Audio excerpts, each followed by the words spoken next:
여러분은 러시아 여성들이 개방적이고 자유롭다는 말을 들어보셨나요? 하지만 실제로는 사랑 앞에서 누구보다 보수적이고 치열하게 확인받길 원하는 여성들이라는 사실 알고 계셨나요? 남자가 데이트 비용을 얼마나 아끼는지 또 얼마나 사랑을 자주 확인하는지가 중요하다고 해요. 친구들 사이에서는 남친과 밤에 만나는 날이 줄어든다는 말을 하면 헤어질 준비해야 하는 것 아니냐는 말을 듣는다고 하는데요. 오늘 주인공은 얼마나 확인받고 싶었는지 한국 남친에게 한 달 동안 매일 사랑을 확인하지 않으면 헤어질 거라는 말을 했다는데요. 과연 그게 가능한 일일까요? 한번 들어보시죠. 구독과 좋아요는 감동블라썸에 큰 힘이 됩니다. 제 이름은 알리나예요. 러시아 중부의 작은 공단 마을에서 태어나 자랐습니다. 그곳은 정말 조용한 곳이었어요. 큰 공장 몇 개와 낡은 아파트들 그리고 겨울이면 온 세상이 하얗게 덮이는 그런 평범한 마을이었습니다. 어릴 적 우리 집은 돈은 넉넉하지 않았지만 따뜻했어요. 아버지는 공장에서 일하셨고 어머니는 집에서 저와 제 남동생을 돌보셨습니다. 저녁 시간이면 늘 온 가족이 작은 식탁에 둘러앉아 하루 있었던 일들을 나누곤 했어요. 아버지는 말수가 적으신 분이셨지만 제가 학교에서 있었던 일을 이야기하면 조용히 고개를 끄덕이시며 들어주셨습니다. 어머니는 항상 밝으셨어요. 집안일을 하면서도 콧노래를 부르시고 저희가 아프면 밤새 간병을 해주셨습니다. 겨울이면 뜨거운 차를 끓여주시고 여름이면 시원한 과일을 깎아주셨어요. 그때만 해도 저는 우리 가족이 영원히 이렇게 행복할 거라고 믿었습니다. 하지만 제가 중학생이 되던 해부터 뭔가 달라지기 시작했어요. 처음에는 아주 작은 변화였습니다. 아버지가 퇴근 후 바로 집에 오지 않고 늦게 들어오시는 날이 생겼어요. 어머니는 저희에게 아버지 일이 많아지셨나 봐 라고 말씀하셨지만 저는 뭔가 이상하다는 걸 느꼈습니다. 아버지의 눈빛이 예전과 달랐어요. 저희를 바라보실 때 어딘가 멀어 보이셨고 식탁에서도 대화보다는 조용히 식사만 하시는 일이 많아졌습니다. 어머니가 무슨 이야기를 해도 응 한마디로 대답을 끝내시곤 했어요. 저는 그런 아버지를 보며 가슴이 답답했습니다. 몇 달이 지나자 아버지의 변화는 더욱 뚜렷해졌어요. 퇴근 후 술 냄새를 풍기며 들어오시는 날이 잦아졌습니다. 처음엔 어머니가 힘드시니까 이해하자 고 하셨지만 점점 그 횟수가 늘어갔어요. 아버지는 집에 계셔도 마치 다른 세상 사람처럼 느껴졌습니다. 어머니는 그런 아버지를 위해 더욱 노력하셨어요. 아버지가 좋아하는 음식을 해드리고 집안을 더 깔끔하게 정리하고 아버지의 옷도 더 정성스럽게 다려주셨습니다. 하지만 아버지의 마음은 이미 멀어져 있었어요. 저는 어머니가 혼자 애쓰는 모습을 보며 마음이 아팠습니다. 학교에서 돌아와 보면 어머니가 혼자 주방에서 울고 계신 적도 있었어요. 제가 들어가면 급히 눈물을 닦으시며 괜찮다, 괜찮다 고 말씀하셨지만 저는 어머니의 마음을 다 알 수 있었습니다. 그때부터 저는 우리 집의 분위기가 예전 같지 않다는 걸 확실히 깨달았어요. 중학교 2학년이 되던 해 상황은 더욱 심각해졌습니다. 아버지는 주말에도 집에 계시지 않는 일이 많아졌어요. 친구들과 만난다 고 하시지만 언제 돌아오실지도 알 수 없었습니다. 어머니는 그런 아버지를 기다리며 밤늦게까지 잠들지 못하셨어요. 어느 일요일 오후였습니다. 아버지가 또 나가신 후 어머니와 저는 집에서 텔레비전을 보고 있었어요. 그런데 갑자기 어머니가 저에게 말씀하셨습니다. 평소와 다른 진지한 목소리였어요. 알리나야, 엄마가 너한테 중요한 얘기 하나 할게. 저는 텔레비전에서 눈을 떼고 어머니를 바라봤습니다. 어머니의 표정은 슬프면서도 단호해 보였어요. 사랑이라는 게 말이야, 말로만 하는 게 아니란다. 남자가 여자를 진짜 사랑한다면 그걸 몸으로 보여줘야 해.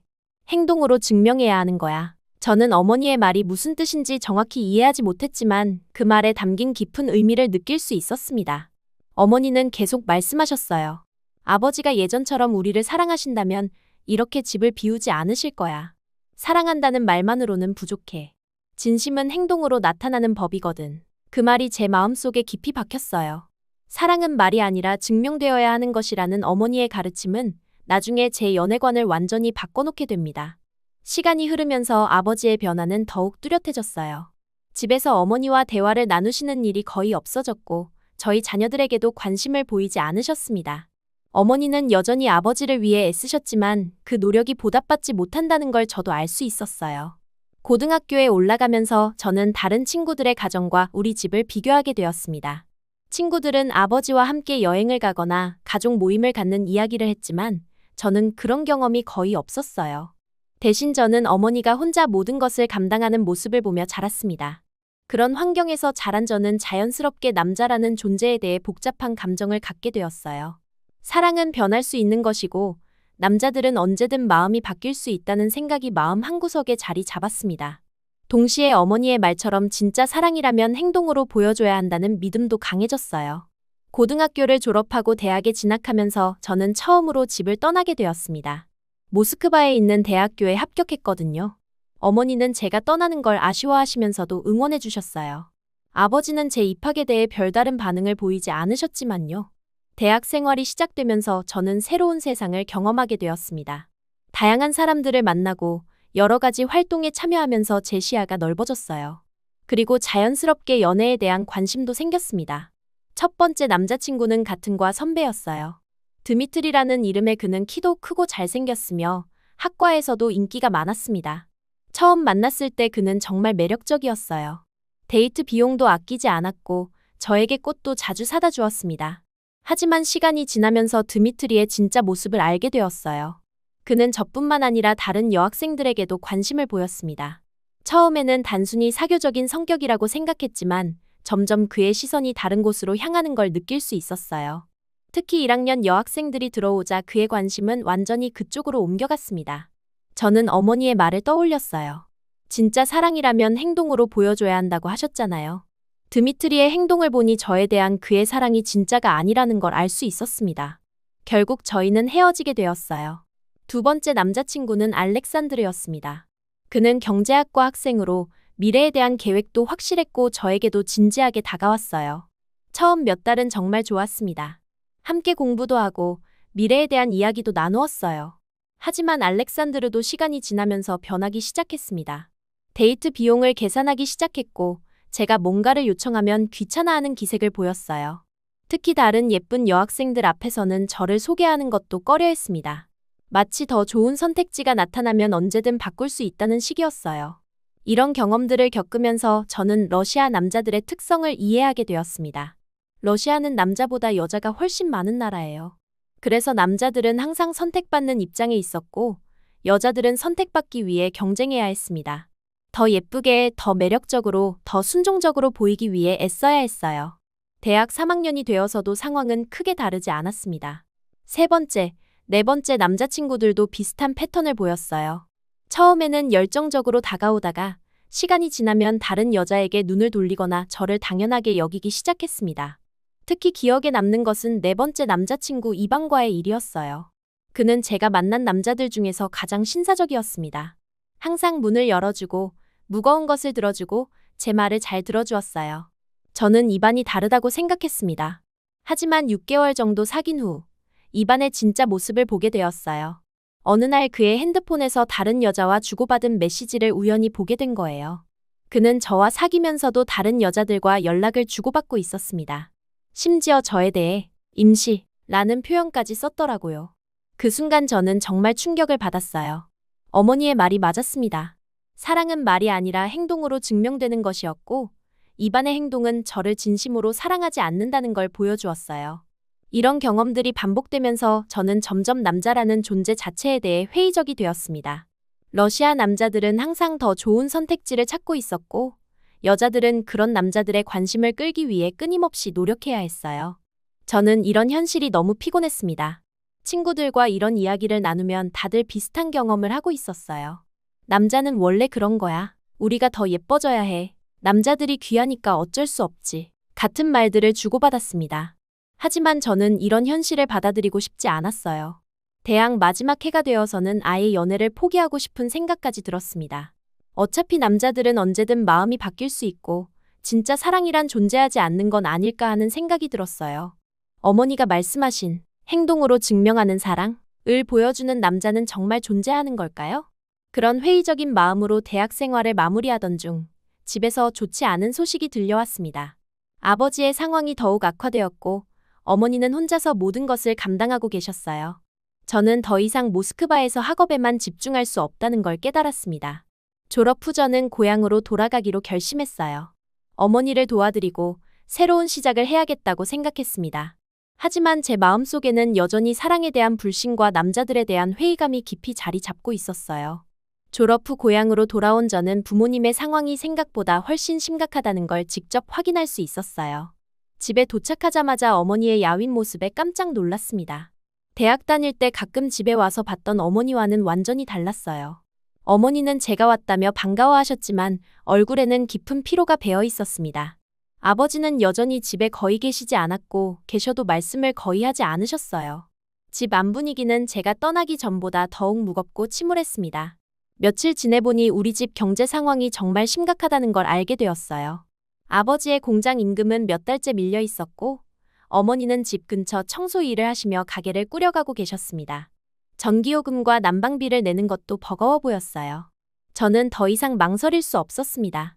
대학원 진학을 꿈꿨지만 지금 당장은 가족을 도와야 한다고 생각했어요.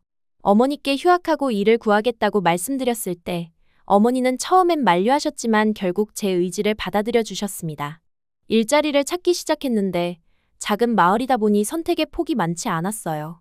몇 군데 문의한 끝에 마을 중심가에 있는 작은 카페에서 아르바이트 자리를 구할 수 있었습니다. 카페 로맨스라는 이름의 그 가게는 지역에서 나름 인기 있는 곳이었어요. 카페 사장님은 중년 여성이셨는데 친절하면서도 일에 대해서는 꽤 까다로우신 분이었습니다. 커피 내리는 법부터 손님 응대까지 하나하나 꼼꼼히 가르쳐 주셨어요. 처음엔 서툴렀지만 일주일 정도 지나니 어느 정도 요령이 생겼습니다. 카페 일은 생각보다 힘들었어요. 아침 일찍 출근해서 저녁 늦게까지 일해야 했고 주말에도 쉴 수 없었습니다. 하지만 집에 도움이 된다는 생각에 열심히 일했어요. 받은 급여로 어머니께 생활비를 드릴 수 있어서 뿌듯했습니다. 한 달 정도 일하던 어느 날 정말 놀라운 일이 일어났어요. 고등학교 시절 친구인 나타샤가 카페에 들어온 겁니다. 그런데 그녀의 모습이 완전히 달라져 있었어요. 나타샤는 고등학교 때 저와 비슷한 처지였습니다. 집안 형편도 넉넉하지 않았고 특별히 예쁘지도 않았어요. 그런데 카페에 들어온 나타샤는 마치 다른 사람 같았습니다. 고급스러운 옷을 입고 있었고 화장도 완벽했으며 전체적으로 세련된 분위기를 풍기고 있었어요. 더 놀라운 건 그녀 옆에 서 있는 남자였습니다. 동양인이었는데 키는 그리 크지 않았지만 단정하고 깔끔한 인상이었어요. 옷차림도 품격 있어 보였고 나타샤를 대하는 태도가 정말 신사적이었습니다. 나타샤는 저를 보자 반갑게 다가왔어요. 오랜만에 만난 친구라며 기뻐했습니다. 저는 그녀의 변화된 모습에 놀라면서도 반가웠어요. 어색한 인사를 나눈 후 나타샤가 옆에 있던 남자를 소개했습니다. 알리나, 내 남편이야. 한국 사람이고 이름은 김민수야. 그 말을 들은 순간 저는 정말 충격을 받았어요. 나타샤가 결혼했다는 것도 놀라웠지만 한국 남자와 결혼했다는 사실이 더욱 충격적이었습니다. 김민수 씨는 어색한 러시아어로 인사를 건넸는데 그 모습이 어찌나 정중하던지요. 나타샤는 계속해서 자랑스럽게 말했어요. 한국 남자는 정말 다르더라. 러시아 남자들과는 비교가 안 돼. 그녀의 말에는 확신이 가득했습니다. 저는 그 말이 무슨 뜻인지 정확히 이해하지 못했지만 뭔가 중요한 의미가 있다는 걸 느꼈어요. 두 사람은 커피를 주문하고 잠시 앉아 있었는데 그 시간 동안 저는 김민수 씨의 행동을 유심히 관찰했습니다. 그는 나타샤의 의자를 빼주고 커피를 가져다주고 작은 것 하나하나까지 신경 써주더라고요. 러시아 남자들에게서는 보기 힘든 모습이었어요. 나타샤는 떠나기 전에 저에게 조용히 말했습니다. 알리나, 한국 남자들은 정말 다르더라. 여자를 소중히 여기고 가정을 중요하게 생각해. 러시아에서 이런 남자 만나기 힘들잖아. 그 말이 제 마음속에 깊이 박혔어요. 나타샤가 떠난 후에도 계속 그 말이 맴돌았습니다. 정말 한국 남자들은 다를까요? 제가 지금까지 경험한 러시아 남자들과는 정반대의 모습일까요? 그날 밤 집에 돌아와서도 나타샤의 말을 잊을 수 없었어요. 인터넷으로 한국 문화에 대해 찾아보기 시작했습니다. 한국 드라마와 영화 그리고 한국 남자들에 대한 글들을 읽어봤어요. 물론 모든 게 사실일 수는 없겠지만 확실히 러시아와는 다른 문화인 것 같았습니다. 며칠 후 저는 용기를 내어 국제결혼 중개 사이트에 가입했어요. 처음에는 단순한 호기심이었습니다. 정말 다른 나라 남자들은 어떨까 하는 궁금증 말이에요. 하지만 마음 한편으로는 나타샤처럼 행복한 결혼을 할 수 있을지도 모른다는 희망도 있었습니다. 사이트에 프로필을 올리자 생각보다 많은 연락이 왔어요. 중국, 일본, 한국, 심지어 동남아시아 남자들까지 다양했습니다. 처음에는 설레는 마음으로 몇 명과 연락을 주고받았어요. 첫 번째로 만난 건 중국 남자였습니다. 리웨이라는 이름의 그는 중국에서 사업을 한다고 했어요.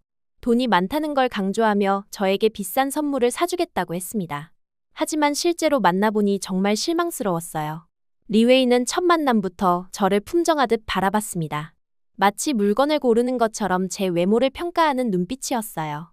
대화 중에도 러시아 여자는 예쁘다더니 정말 그렇네. 중국에 오면 편하게 살 수 있어. 같은 말만 반복했습니다. 저를 하나의 인격체로 보는 게 아니라 소유물로 보는 것 같았어요. 더 충격적인 건 식사 도중 그가 한 말이었습니다. 결혼하면 중국어 배워야 하고 우리 부모님께 효도해야 해. 러시아 가족과는 연락 끊는 게 좋겠어. 저는 그 말을 듣고 바로 자리를 떠났습니다. 두 번째로 만난 일본 남자도 비슷했어요. 히로시라는 50대 남성이었는데 나이 차이가 많이 나는 것도 문제였지만 더 큰 문제는 그의 태도였습니다. 자신이 일본에서 안정적인 직장을 가지고 있으니 저는 그저 따라오기만 하면 된다는 식이었어요. 히로시는 계속해서 일본의 좋은 점들을 나열하며 저를 설득하려 했습니다. 하지만 그 과정에서 러시아를 무시하는 발언들을 서슴없이 했어요. 러시아는 경제가 안 좋으니까 일본에서 살면 훨씬 나을 거야. 같은 말들이었습니다. 저는 점점 불쾌해졌어요. 가장 결정적인 순간은 히로시가 제게 일본 가면 내 말만 들으면 돼. 복잡하게 생각하지 말고 라고 말했을 때였습니다. 마치 저를 생각할 줄 모르는 존재로 취급하는 것 같았어요. 그날도 저는 일찍 자리를 떠났습니다. 이런 경험들이 반복되면서 저는 점점 실망하기 시작했어요. 나타샤가 말한 다른 나라 남자들도 결국 러시아 남자들과 크게 다르지 않은 것 같았습니다. 어쩌면 남자들은 어느 나라든 비슷한 건 아닐까 하는 생각이 들었어요. 그런 회의적인 마음으로 며칠을 보내던 중 카페에서 흥미로운 광경을 목격하게 되었습니다. 매일 같은 시간에 오는 동양인 남자가 한 명 있었어요. 조용히 커피 한 잔을 주문하고 구석자리에 앉아서 책을 읽거나 노트북으로 일을 하는 모습이었습니다. 처음에는 별로 신경 쓰지 않았는데 며칠 지켜보니 재미있는 일들이 벌어지고 있었어요. 러시아 여성 손님들이 그 남자에게 자꾸 말을 걸려고 하는 거였습니다. 어떤 여자는 일부러 그 테이블 근처에 앉아서 시선을 보내고 어떤 여자는 직접 다가가서 대화를 시도하기도 했습니다.